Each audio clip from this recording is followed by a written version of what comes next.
everybody. Can you believe it's week 4 of the Sassy Ass Challenge? I'm Tammy Hannick of Dynamic Effects Fitness, and if you've been following my calendar and my circuit, we are coming to the close of this calendar month, and I think I have some really great exercises today to challenge your core stability. And we've been talking a little bit about that because those exercises will become very effortless looking if you have very good core stability. If you're wiggling all around in your core and you're not very stable, then you're not going to be able to activate the muscles in quite the same way. So I really want you to focus today on some balance and some contraction in your core that's going to let these movements look a little easier. Might not feel easier though, all right? So let's get started. As you know, we're going to do 5 exercises today. I'm going to show you some different exercises for your glutes, for your legs, for your inner outer thighs. And we're going to be using some different tools. You don't have to, but if you have a kitchen chair around, if you have a stability ball, you might want to grab that. And you might want to grab a pair of weights, because I'm always going to show you a way to make it a little bit more difficult for you to add another layer of resistance training if you're ready for that. So let's get started. Our first exercise is today. It's going to be a raised heel squat. It's a little different than a regular squat because now I've created an unstable surface by taking my heels off the ground. So if you don't want to do this exercise without any equipment, what you would do is need to go nice and slow. Feet go about hip width apart, and we're going to raise our heels up off the floor. Now I want you to use your hands for balance. We sit way down, catch your balance, hold it, squeeze your glutes to come up, and stay balanced. Okay, do you see how slow I have to go if I really want to feel an activation in my glutes? Now let me show you another way you can do this. If that feels a little bit too difficult or you just don't feel like you're working hard enough, what you can do is actually prop your feet up. So what I did is got my hand weights out, and now I'm actually stacking them up like I was wearing a pair of high heels. But I can feel right away, when I sit down now, I can go really low and I feel stable. Squeeze the glutes to come up and squeeze at the top. Remember, we're trying to build that nice round shape in your glutes. So we'll go down and up. Now that's without any resistance, but I know some of you are always looking for a challenge. So I'm going to show you one more time, one more variation on how you can do this using some weights. So this is an 18-pound body bar. It's my favorite one because it's just heavy enough to let me know that I'm really working my legs and making sure that I'm not sacrificing form. So standing here now, I have the weights, retracting my shoulder blades, abs are tucked nice and tight. And as I squat down now, I can go really low, push out of the glutes to come up. I can't use my heels because they're raised. So I'm working all the way in through my glutes and hamstrings. Awesome. All right, raised heel squat. So let's move on. Let's do a little leg shaping. Now let me move my weights here. We're going to go into something called an alternating side lunge. And I love this exercise because you can make this as deep and as hard as you want. I'm going to face the mirror so you can see me. I want you to start in the middle of your area because you're going to step out to the side, almost on a diagonal. All right? So it's not actually a side lunge directly to the side, but I want you to think more of the diagonal. So we step out, lunge down, push off that foot to come back. And I want you to feel the squeeze in the leg. Out to the side, nice and low, push back. So you may want to take your arms with you, push up, get the arms with you, catch your balance, push up. I really like these. Now each side will be 1 rep, all right? So this is 1 and 1. So you're going to be here a little while because you see that I'm not just stepping out, okay? I want you to get down in that lunge, hold it, plyometrically explode off the foot. Whew. All right, take some energy too. And I can hide my shoe.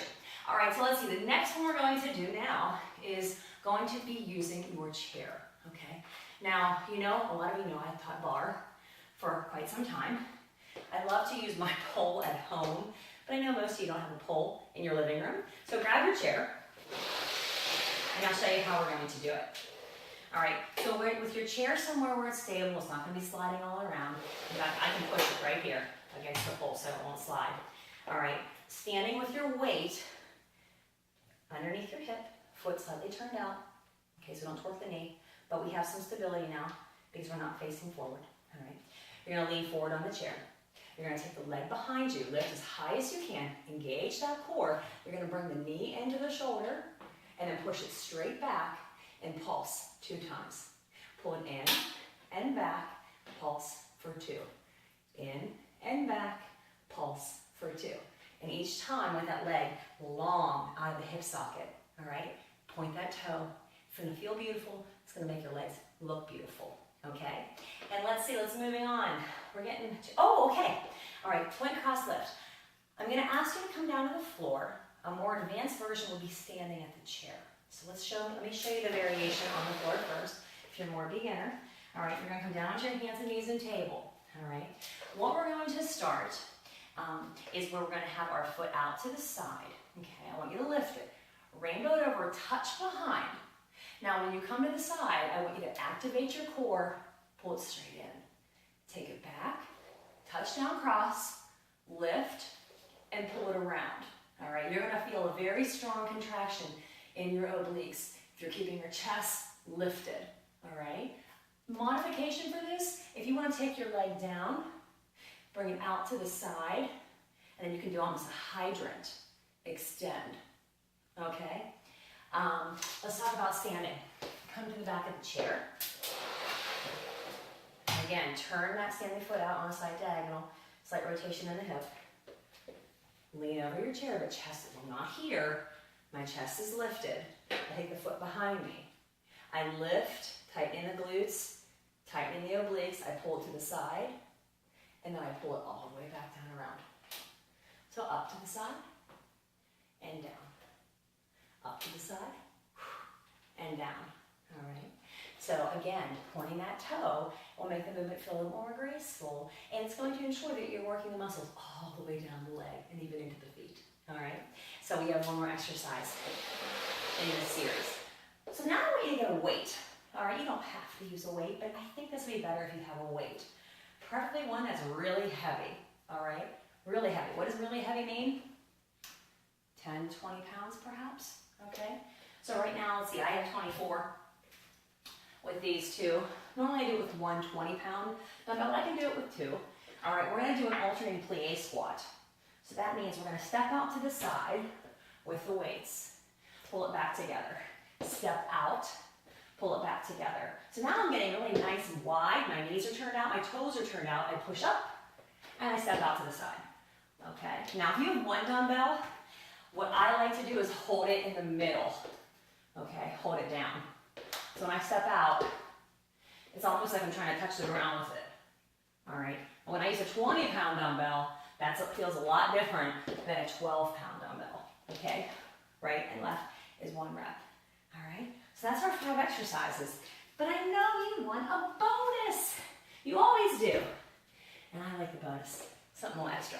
So I'm going to grab my stability ball. Here it comes. We're going to do Superman taps. I'm going to show you these on the ball and also on the floor, all right?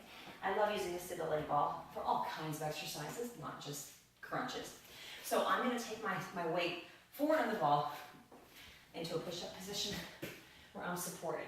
Now my chest is lifted and I'm turning my toes out and my glutes are right on top of the ball, all right?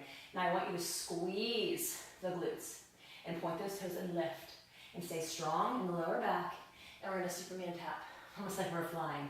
Right? Tapping the heels, just like that. Very easy. Now, if you like this, you can crisscross. Crisscross for 8. It can tap for 8. All right? You can count it out that way if you like this. Okay? So we can do it on the floor the same way. You may not get the same height. That's okay. So we're coming down on our hands and knees. I want you to be comfortable in the upper body.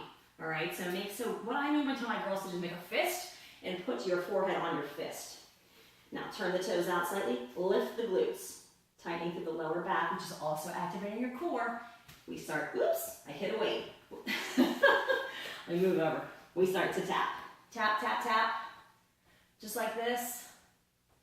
You can cross if you want, or you can do some lifts like this. You're gonna feel a very strong sensation in your glutes with this exercise, and I really like this exercise. This is a great one you can do, watching TV? Get your bonus out when you're doing commercials on TV at night. This is a good one, all right? So you can do the lift, you can do the tap, you can do the cross, all right? All kinds kinds of good things. And guess what? After you do that, it's gonna feel really good to stretch it out. All right, stretch out those glutes. They get tight, okay? That was a really difficult set, but it's the last set in the Sassy Ass Challenge. And so many of you said you really like these, and I like them too. I think it's something just a little different to add to your rotation, something a little different to try. Hopefully it makes you feel like you're in class with me. This is how I teach. And I have lots of ideas coming because of what you've asked me for. So I think August will be a month of arms. Does that sound good? We'll have the Sassy Abs calendar, the Sassy Ass calendar. We're moving on to Sassy Arms. I wonder what we'll do with it next. So again, try this. A little bit every day. Take 1-2 rest days a week. Follow the calendar. That's the Hammock dynamic. I'll see you next time.